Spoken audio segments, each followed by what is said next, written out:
تو جو شہر سے لڑکے آتے تھے وہ پڑھنا شروع کرتے تھے اور ہم پہلا آدھا گھنٹہ جو ہے وہ کسی آگ کے سامنے کھڑے ہو کے اپنے ہاتھ اور ٹانگیں سیدھی کرتے تھے.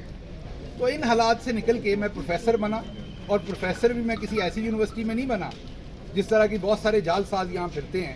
میں نے آپ کو بتایا کہ امریکہ کی دوسری بڑی یونیورسٹی میں پروفیسر بنا, اور میرے لیے میرے وہ جو 7 گاؤں ہیں ان سب کے لیے وہ فخر کی بات ہے.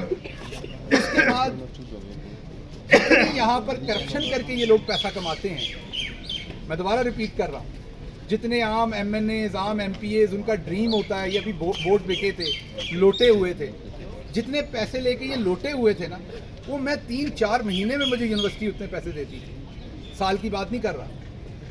وہ سب کچھ چھوڑ کے میں عمران خان کے کاز پر اس کے پیچھے آ کے کھڑا ہوا, اصل میں پاکستان کے لیے کھڑا ہوا. اصل میں جو میں نے دیکھا کہ جس طریقے سے پاکستان کو پوری دنیا میں تنقید کا نشانہ بنایا جاتا ہے, پاکستان کے بارے میں ایک نیگیٹو اورا تھا پوری دنیا کے اندر, 9/11 کے بعد بنا.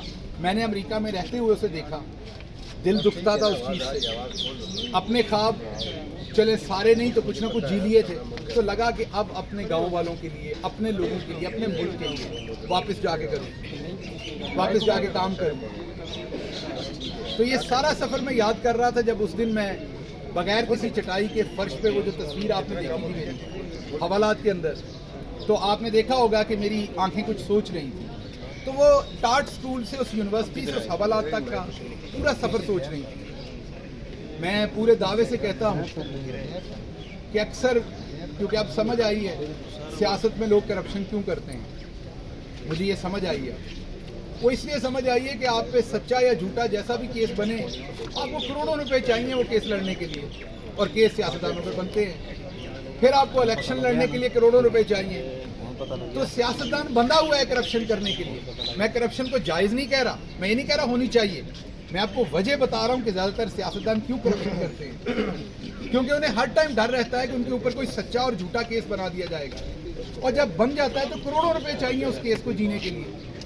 اب آپ صرف سوچیں کہ اسلام آباد میرے علاقے سے کتنا دور ہے, کہ میرے سارے لوگوں کو جب آنا پڑتا ہے تو ان کے اوپر بھی وہ سارا بوجھ ہے, ٹائم کا, وقت کا, انرجی کا.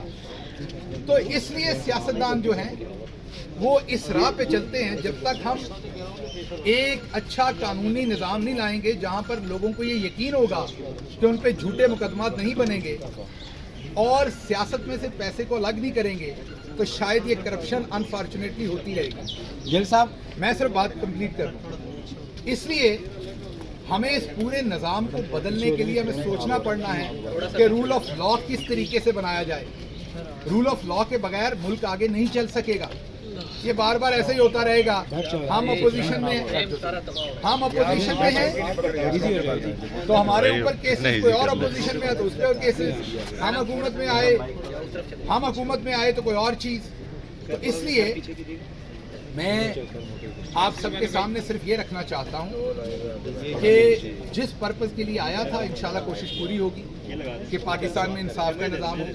آپ سب کی سپورٹ اس میں چاہیے, اور جو کچھ پچھلے چند دن سے یہ امپورٹڈ حکومت کر رہی ہے, جس طریقے سے مریم صاحبہ باہر گئی ہیں, وہی جو کہتی تھی مجھے پاسپورٹ ٹرے میں رکھ کے بھی ملے گا تو میں نہیں جاؤں گا, جیسے ہی عدالت سے انہیں پاسپورٹ ملا اگلی فلائٹ پہ بیٹھ کے وہ فوراً باہر چلی گئی ہیں.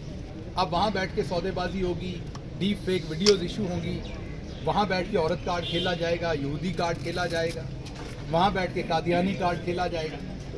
جب تک یہ سب کچھ بند نہیں ہوگا, صحیح احتساب نہیں ہوگا. ہمارے ہاں کیا ہے,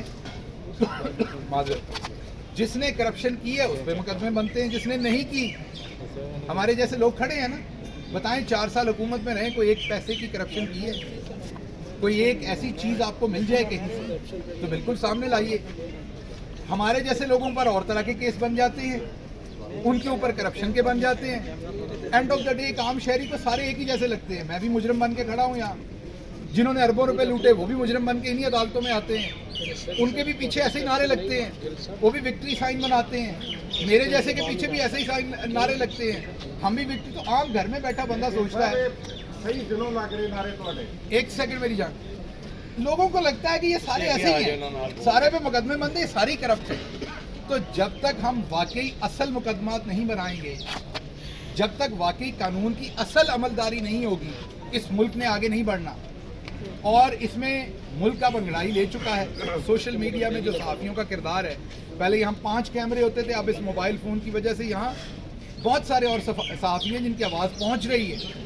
تو جب تک یہ نہیں ہوگا ہم آگے نہیں بڑھیں گے. اور میری کوشش ہے کہ میں اپنی اوقات, اپنی وساطت کے مطابق جو میرے ذمہ تھا میں اس ملک کے ساتھ وفا بھی کروں, اس ملک کے اداروں کے ساتھ, اس ملک کے انصاف کے ساتھ بھی وفا کروں, اور اس ملک کا جو عام مڈل کلاس کا آدمی ہے میری طرح کا جس کے بڑے خواب ہیں ان کے ساتھ وفا کروں کہ ان کے بچے بھی کہیں پہنچ سکیں اور ان کے آگے اس طریقے کی غیر قانونی چیزیں نہ آئیں. گیل صاحب